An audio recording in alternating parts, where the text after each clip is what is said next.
Hola despistas, vamos a arrancar ahora finalmente con el cubre volante montado nuestra Vespa Super. Como hemos dicho, lleva solo la actualización del encendido VMC y un escape Polini. Nada más, carburador 19 y va toda completamente de serie. Os digo que va como un tiro. Mira, escucha.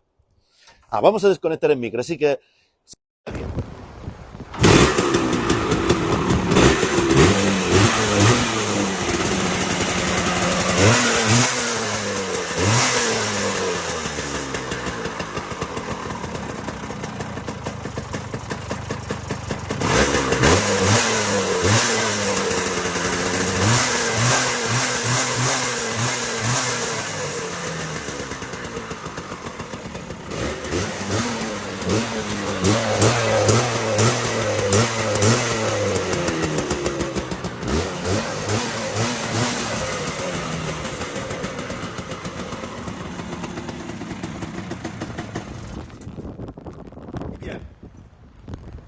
he dado una vueltita en el polígono y os tengo que decir que vuela, la verdad. Hoy es un día de lluvia, el suelo no está en las mejores condiciones, entonces poco la tontería la justa, como dice mi amigo Roberto.